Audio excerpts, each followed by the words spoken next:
पिता की friend request.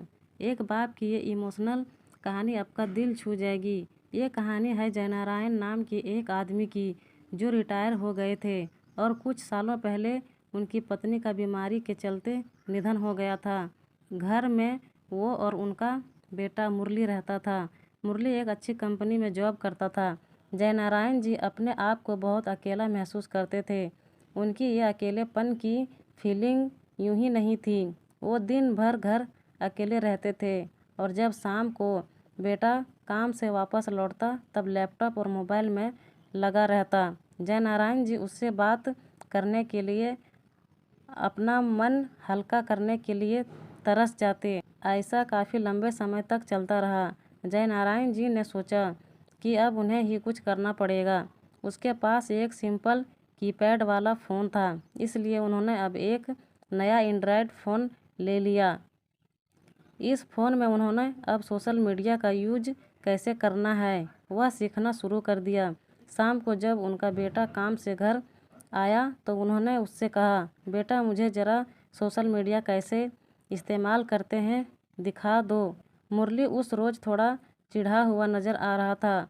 उसने अपने बाप को कहा कि मैं यहाँ इतना थक हार कर काम से लौटा हूँ और आपको कुछ नया सीखने का है। मेरे बारे में नहीं सोचते कि थोड़ा आराम करने दो। जयनारायण जी अपने बेटे की बातें सुनते रहे, कुछ ना बोल पाए। उन्हें अंदर से बहुत बुरा लग रहा था, लेकिन वह अपने आंसू रोके हुए थे।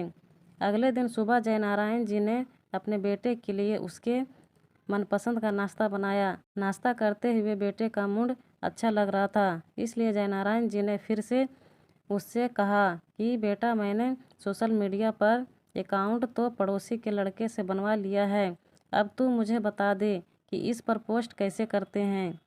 अपने पापा की बातें सुनकर इस बार मुरली ज़ोर ज़ोर से हंसने लगा और कहने लगा, क्या पापा, आप भी इस उम्र में कहाँ सोशल मीडिया के चक्कर में पड़ रहे हो। आप धार्मिक किताबें पढ़ो, भगवान का नाम लो। इतना कहकर अपना नाश्ता खत्म करके मुरली अपने काम के लिए निकल गया। जयनारायण ने उसके बाद भी एक दो बार अपने बेटे से सोशल मीडिया सिखाने के लिए कहा, लेकिन उसने अपने बाप की बात पर ध्यान नहीं दिया। एक दिन रात को मुरली पानी पीने के लिए उठा तो उसने देखा कि उसके पापा के कमरे की लाइट चालू है। उसे थोड़ी चिंता हुई, इसलिए उसने खिड़की से झांककर देखा तो उसके पापा मोबाइल पर सोशल मीडिया पर कुछ पोस्ट कर रहे थे। वह वहां से अपने रूम में चला गया और सो गया। मुरली सवेरे नींद से जागा और जब उसने अपना सोशल मीडिया चेक किया तो वहां पर उसके पापा की फ्रेंड रिक्वेस्ट आई थी। फ्रेंड रिक्वेस्ट एक्सेप्ट करने के बाद जब मुरली ने अपने पापा का अकाउंट चेक किया तो उसमें सबसे पहली पोस्ट जो थी उसमें उसी के बचपन की फ़ोटो डाली हुई थी और लिखा था, हैप्पी बर्थडे बेटा।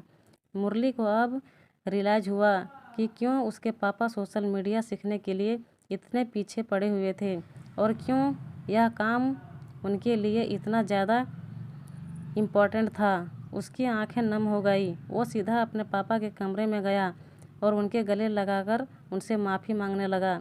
दोस्तों, हम उन चीज़ों को ज़्यादा महत्व देते हैं जो कीमती हैं, लेकिन अमूल्य चीज़ों को अनदेखा कर देते हैं। माँ बाप और बाकी रिश्तों, इनको कोई भी कितनी भी कीमत देकर कभी खरीद नहीं सकता, इसलिए इनकी वैल्यू करना शुरू करो।